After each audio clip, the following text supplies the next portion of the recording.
to personally thank Lois Herman for welcoming me to speak today and to have the privilege of meeting my fellow panelists. Is this better? Yeah. Did you hear me the first time?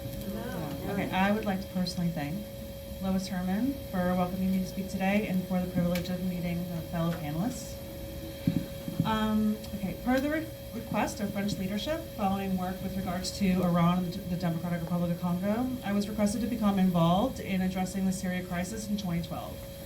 After the U.S. military withdrew ground forces, I worked between D.C. and the Kurdish region of northern Iraq, visited with officials, NGOs, refugee camps, and security forces. It was at that time that ISIS was forming and only beginning to take a stronghold over Syria and Iraq, in direct contest with the remaining Syrian military as backed by the Iranian Revolutionary Guard Corps, Iranian Quds Force, Hezbollah, and Russia.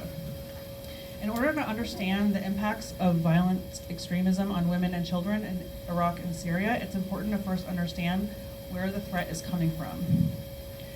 At the beginning of the Syrian conflict, the original leading defectors in opposition to the Syrian government were secular forces. Certain of these military defectors fled to France and remain there under protection.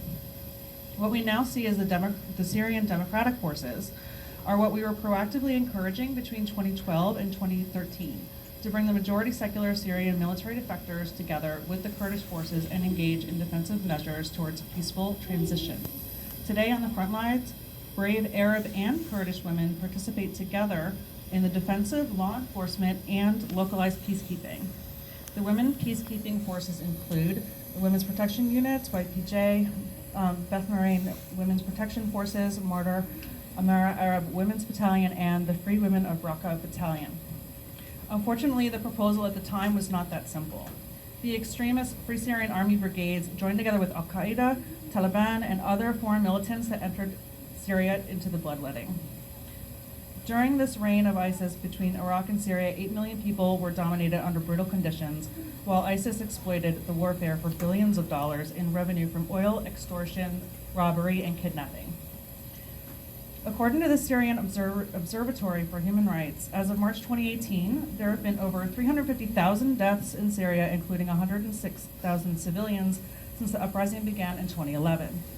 According to BBC, the UN no longer tracks casualty figures in Syria due to conflicting reports.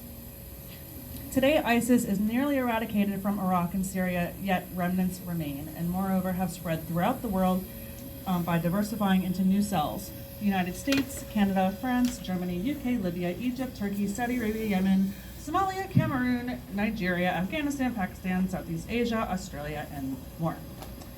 As of February 2018, there have been over 140 attacks and over 2,000 people killed.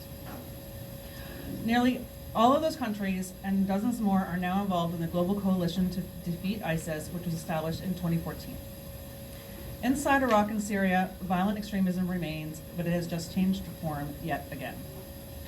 In addition to the long-standing presence of the IRGC and Quds Force in Iraq, the Popular Mobilization Forces, PMF, are Shia militias and Iranian allied formed to fight ISIS and are part of the Iraqi government's paramilitary.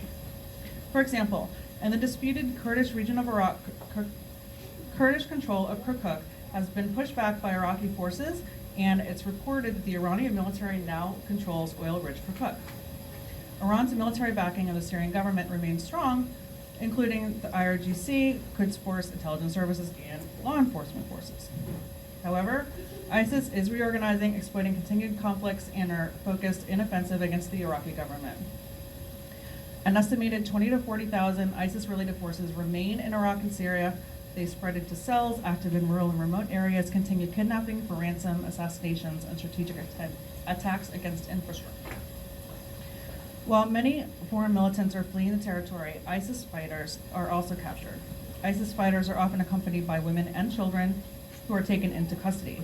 According to the Syrian Observatory for Human Rights, very recently, between 10 and 50 trucks were evacuating ISIS families and other civilians from eastern Syria. Some were evacuated to the Al-Hol camp, where there are growing fatalities due to starvation, disease, and lack of basic resources.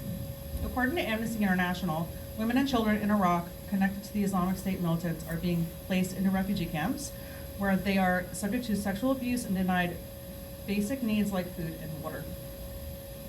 According to early reports by the OCHCR, the atrocities by ISIS against women and children include sexual violence, sexual slavery, gang rape, the forcible recruitment of use of women in use of children in hostilities. Among the greatest travesties in Syria is the mass murder of Syrian citizens, including women and children, among the grave casualties.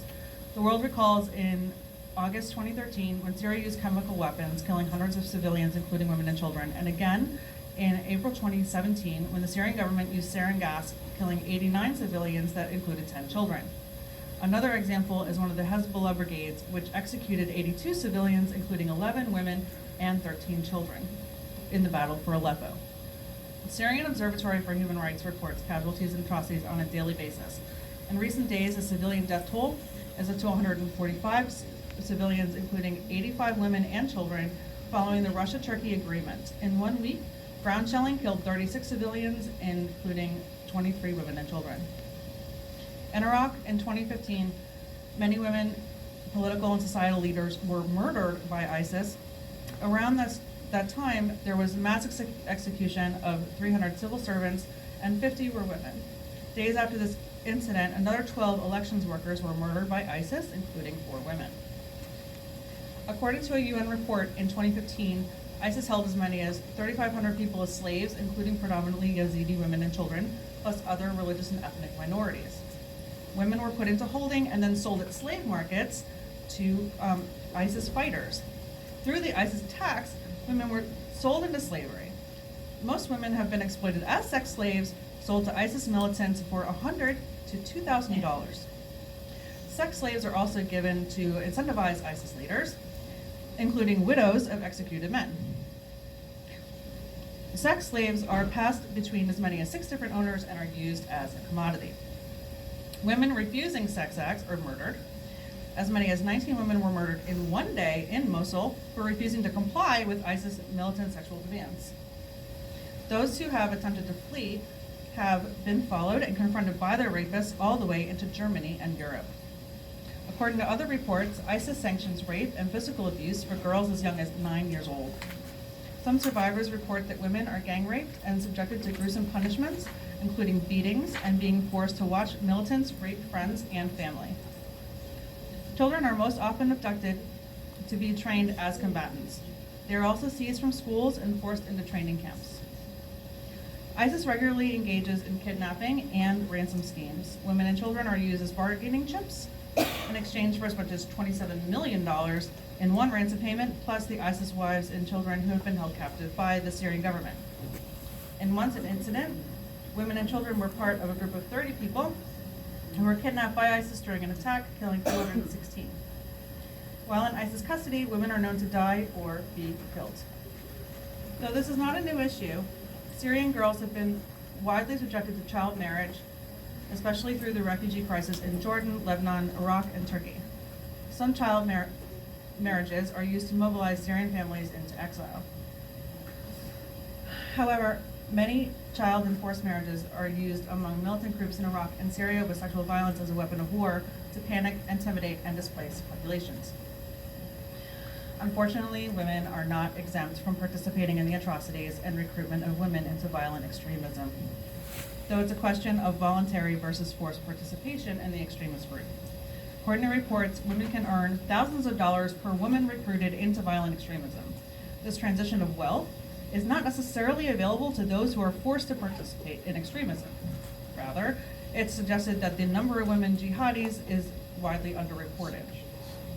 King's College London's International Center for the Study of Radicalization reports that ISIS-related women extremists are actually present internationally, including in France, Morocco, Kenya, Indonesia, and the United States.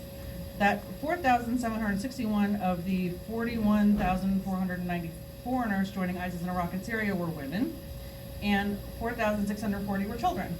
145 women and 50 children were British citizens. Women jihadis were spread around the world out of ISIS in Iraq and Syria, engaged internationally in extremism known as women-only cells, family cells, or individual women perpetrating attacks. These findings extend the threat beyond ISIS wives. Europol reports that 96 women were arrested for terrorism-related charges in 2014, 171 in 2015, and 180 in 2016, though this fell to 123 arrests in 2017. In closing, I just want to really seriously commend Lois, the Women's UN Report Network, for being the sole brave organization that even addresses these issues, and I think it's wonderful that you all are here today and spent the time with this panel. Thank you.